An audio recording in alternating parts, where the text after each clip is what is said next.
በዛሬው ዝግጅታችን ጊዜን አጣጥፋችሁ እጅግ ባጭርና በፈጣን ሁኔታ የላቀ ስኬት ወይም ሃይፐር ፋስት ሰክሰስ ለመድረስ በተለየ ሁኔታ ልትተገብሯቸው ወይም ልታውቋቸው የሚገቡ 4 ነገሮችን እነግራችኋለሁ። እነዚህ 4 ነገሮች ምንም አይነት ወረት፣ ገንዘብ ወይም ካፒታል አይጠይቁም። የሚጠይቁት ብቸኛው ነገር ቢኖር ስለ ጉዳዮቹ ጥልቅ መረዳትና በህይወታችሁ ተግባራዊ ለማድረግ ቁርጠኛ መሆን ብቻ ነው። እንደዛ ስታደርጉ በማንኛውም የህይወትና የሥራ እንዲሁም የፈጠራ መስክ የሌሎችን የዓመታት ጉዞ እናንተ ግን በብዙ ጥፍ ባነሰ ጊዜ ውስጥ ማጠናቀቅና ካሰባችሁበት የስኬት ማማ ላይ መድረስ ትችላላችሁ። አሁን ጊዜ ሳናጠፋ በቀጥታ ወደ መጀመሪያው ነጥብ እንለፍ። አንደኛ፣ ስልታዊ ማግለልና የአካባቢን የስበት ኃይል በፍጥነት መስበር። የሰው ልጅ አእምሮ በተፈጥሮ የሚቀረጸውና የፍጥነት ልኩ የሚወሰነው በየቀኑ በሚያየው በሚሰማውና አብሮት በሚውለው ማህበራዊ ስነ ምህዳር ወይም ኢንቫይሮንመንት አማካኝነት ነው። በአካባቢያችሁ ያሉ ሰዎች ስለ 5 ዓመትና ስለ 10 ዓመት እቅድ ቀስ በቀስ እያወሩ የሚኖሩ ሰነፎች ከሆኑ የእናንተ ንቃተ ህሊና በአንድ ወር ወይም በ6 ወር ውስጥ ትልቅ ለውጥ የማምጣትን ስሌት ፈጽሞ ሊቀበለውና ሊያስበው አይችልም። እጅግ ፈጣን ስኬትን የሚፈልግ ሰው መጀመሪያ የሚያደርገው ነገር ቢኖር ወደ ኋላ ከሚጎትቱት ወይም በዝግታ እንዲጓዝ ከሚያደርጉት ሰዎች አላስፈላጊ ማህበራዊ ግዴታዎችና የለመዳቸው የደህንነት ቀጠናዎች ወይም ኮምፎርት ዞንስ ራሱን በአንድ ጀንበር ሙሉ በሙሉ ማግለል ነው። ታዋቂው የልማድና የባህሪ ተመራማሪ ጄምስ ክሊር አካባቢ የሰው ልጅ ባህሪ፣ አቅምና የስኬት ፍጥነት በድብቅ የሚዘውርና የሚቀርጽ የማይታይ እጅ ነው እንዳለው አካባቢያችን የማንነታችንን የፍጥነት ልክ የመወሰን አቅሙ እጅግ ግዙፍ ነው። ይህ ከአካባቢ ተጽዕኖ ነፃ ለመውጣት የሚደረግ ቁርጠኝነት ከትዕቢት የመነጨ ሳይሆን የራስን የአእምሮ ፍጥነትና ትኩረት ካላስፈላጊ ረብሻዎች ለመጠበቅ የሚደረግ እጅግ ስልታዊና ጥልቅ የሆነ የስነ ልቦናዊ ህልውና ውሳኔ ነው። ጥንታዊው የስቶይክ ፈላስፋ ኤፒክቴተስ ወደ ላቀ ደረጃ ከሚገፉና የተሻለውን የስኬት ማንነትን አሟጦ ከሚያወጣ አካባቢ ጋር ብቻ ራስን አስተሳሰር በማለት እንደተናገረው የተዳከመ ስነ ልቦና ካለው አካባቢ መራቅ ፈጣን የስኬት ስልት ነው። ይህንን ስልት ወደ ተግባር ለመቀየር የእናንተን የመጨረሻ ግብ ቀድመው ከደረሱ ወይም እናንተ ከምታስቡት ፍጥነት በላይ በየቀኑ ከሚሮጡ እጅግ ንቁና ስኬታማ ሰዎች ጋር ራሳችሁን በአስገዳጅ ሁኔታ ማገናኘት ይኖርባችኋል። እናንተ የመጨረሻው ደካማ ወይም ያልበለጸገ ሰው በሆናችሁበት አዲስ ስብስብ ውስጥ ራሳችሁን ስታስገቡ አእምሯችሁ ህልውናውን ለማስከበር ሲል ብቻ በአጭር ጊዜ ውስጥ ከፍተኛ የሆነ የእውቀትና የክህሎት ዝላይን ለማድረግ ይገደዳል። ፈጣን ስኬት የሰዎችን ስሜት በመንከባከብና በለመዱት የዝግታ መንገድ አብሮ በመጓዝ የሚመጣ ሳይሆን ጊዜን የሚበሉ ግንኙነቶችን በቁርጠኝነት በማቆምና አዲስ ከፍተኛ የኃይል ሞገድ ወዳለው አካባቢ ራስን በማስገባት የሚገኝ ጥበብ ነው። አካባቢውን በአንድ ጀንበር የኃይል ፍጥነት መለወጥ ያልቻለ ሰው የቱንም ያህል ቢመኝ የስኬቱን ፍጥነት ከዓመታት ወደ ወራት ሊያሳጥረው አይችልም። የሰው ልጅ አእምሮ በዝግመተ ለውጥ ወይም ኢቮሉሽናሪ ሳይኮሎጂ ከተፈጥሮ ያገኙ ትልቁ ስልት ከአካባቢው ጋር ራሱን ማመሳሰል ወይም ኮንፎርሚቲ ነው። ታዋቂው ባለሀብትና የኢንቨስትመንት ሊቅ ዋረን በፌት ካንተ የተሻሉ ባህሪያትና አቅም ካላቸው ሰዎች ጋር መዋል ጀምር፣ ሳታስበው የህይወት መስመርህ ወደ እነሱ አቅጣጫ መሳብ ይጀምራል እንዳለው አእምሯችን ልክ እንደ ስፖንጅ በዙሪያው ያለውን የኃይል ሞገድ ይመጣል። ከሰነፎችና ከተስፋ አስቆራጮች ጋር ስትሉ አእምሯችሁ የድህነትንና የስንፍና ስነ ልቦናዊ ፕሮግራም በውስጣችሁ ይጭናል። በተቃራኒው ደግሞ ራሳቸውን ብሎም ዓለምን ለመለወጥ ከሚተጉና ከሚሯሯጡ ሰዎች ጋር ስትቀላቀሉ ሳትፈልጉ የስኬት ሆርሞኖች በውስጣችሁ መንቃት ይጀምራሉ። አላስፈላጊ ግንኙነቶችን ቆርጣችሁ በራሳችሁ የስኬት ዓለም ውስጥ ስትሆኑ ያ የሚፈጠረው የትኩረት ጥግ ወይም ኤክስትሪም ፎከስ ሌሎች በዓመታት ከሚያገኙት ልምድ ይልቅ በጥቂት ወራት ውስጥ ተአምራዊ የሐሳብና የተግባር ፍጥነት እንድትላበሱ ያደርጋችኋል። ሁለተኛ፣ ስህተትን በከፍተኛ ፍጥነት የመስራትና የግብረ መልስን ጊዜ የማሳነስ ጥበብ። ብዙ ሰዎች ፍጹም የሆነን ነገር ለመስራትና ስህተትን ለመከላከል በሚያደርጉት ከመጠን በላይ የሆነ ጥንቃቄና ፍርሃት የተነሳ አንድን ስራ ለመጀመርና ለገበያ ለማቅረብ ወራትንና ዓመታትን በከንቱ ያባክናሉ። ነገር ግን እጅግ ፈጣን ስኬት የሚያሳዩ ሰዎች ሚስጥር ስህተት አለመስራታቸው ሳይሆን ሌሎች ሰዎች በአንድ ዓመት ውስጥ የሚሰሩትን የስህተት ብዛት እነሱ በጥቂት ጊዜ ውስጥ በከፍተኛ ፍጥነት ሰርተው ማጠናቀቃቸው ላይ ነው። ብዙ ሰዎች ስህተት መስራትን ስለሚፈሩ ነገሮችን በድፍረት አይጀምሩም፣ አይሰሩም፣ አይለወጡም። በዚህም ምክንያት ስኬት ለነሱ ምኞት ብቻ ነው። ሌሎች ሰዎች ሲለወጡና ሲሳካላቸው ስለነዛ ሰዎች በማውራት ትንታኔ በመስጠትና በማሞገስ ወይም በመተቸት እንዲሁ ብቻ ሕይወታቸውን ከጨዋታ ውስጥ ሳያስገቡ ተመልካች ብቻ ሆነው ያሳልፋሉ። እናም ስህተትን በፍጥነት መስራት መድፈር ማለት ውድቀትን አለመፍራትና ምናልባትም ያን ውድቀት እንደ ትምህርት ወስዶ ወዲያውኑ በፍጥነት በተሻለ ሁኔታ ነገሮችን የመሞከር ልምድና ድፍረት እንዲሁም ብቃት ማለት ነው። ታዋቂው ባለሀብትና የቴክኖሎጂ ስራ ፈጣሪ ኤለን መስክ በስራ ሂደት ውስጥ ስህተት መስራት ግዴታ ነው። ነገሮች እየተበላሹና በተደጋጋሚ እየተሳሳቱ ካልሆነ በፍጥነት እየተጓዝክና አዳዲስ ነገሮችን እየፈጠርክ አይደለም ማለት ነው እንዳለው ስህተት ወደ ስኬት የምንጓዝበት ዋነኛው የመረጃ ምንጭ ነው።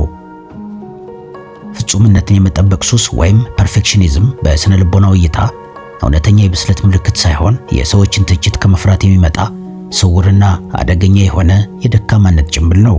ፈጣን ስኬት ላይ ለመድረስ በአንድ ተግባር ላይ የምታሳዩትን የድርጊት፣ የስህተት፣ የመማርና ድጋሚ መሞከር ዑደት ወይም ፊድባክ ሉፕ እጅግ በጣም ወደ አጭር ጊዜ ማጠፍ መቻል አለባችሁ።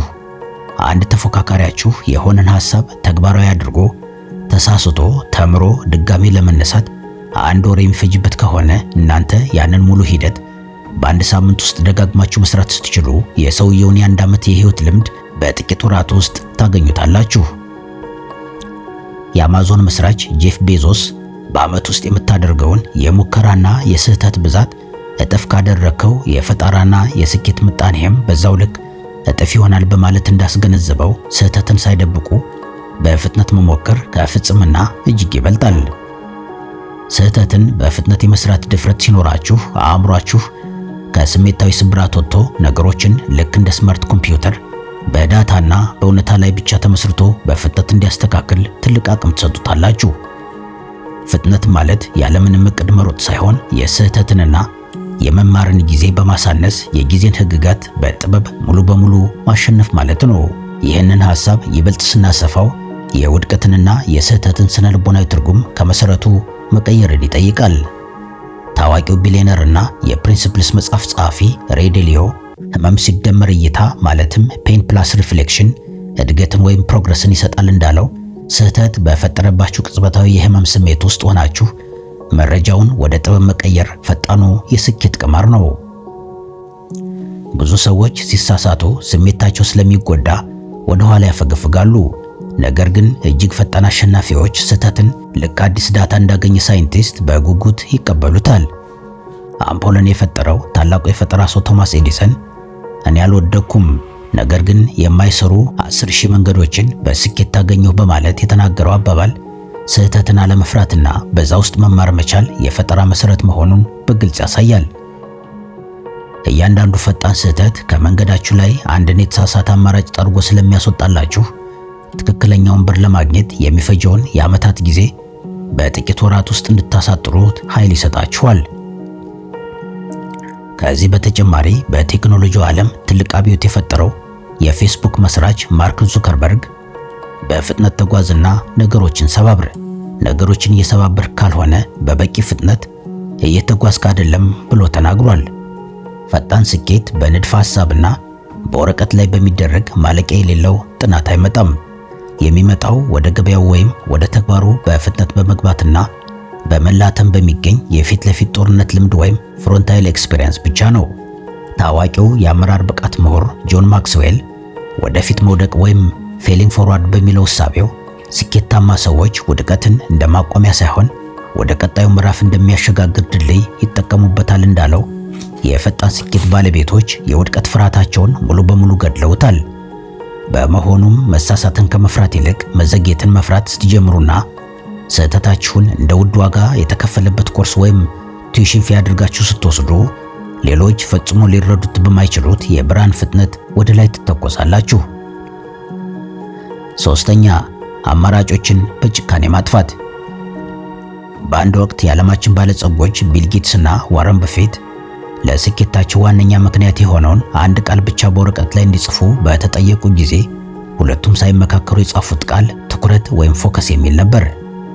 በአሁኑ ዘመን እጅግ ፈጣን ስኬትን የሚከለክለው ትልቁ ጠላት አማራጮች መብዛታቸውና አእምሯችን በየቀኑ በሚያያቸው አዳዲስ ሐሳቦች መበታተኑ ነው።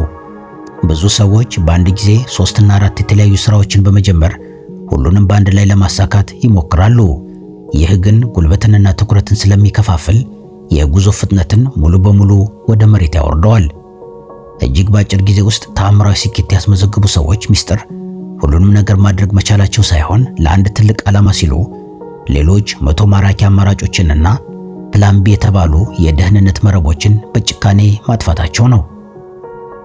ሁሉንም ድልድዮች ወደ ኋላ እንዳይመለሱ አድርገው የሚያፈርሱና ወደፊት ለመራመድ ብቻ ራሳቸውን የሚያስገድዱ ሰዎች አእምሯቸው ያለውን አጠቃላይ የኃይልና የፈጠራ አቅም በአንድ ነጥብ ላይ ብቻ እንዲያፈስ ያደርጉታል። ታዋቂው የአስተዳደርና የስትራቴጂ ተመራማሪ ፒተር ድሩከር በአንድ ጊዜ ብዙ ነገሮችን ለመስራት የሚሞክሩ ሰዎች ምንም ነገር ሳያሳኩ ዓመታትን ያባክናሉ።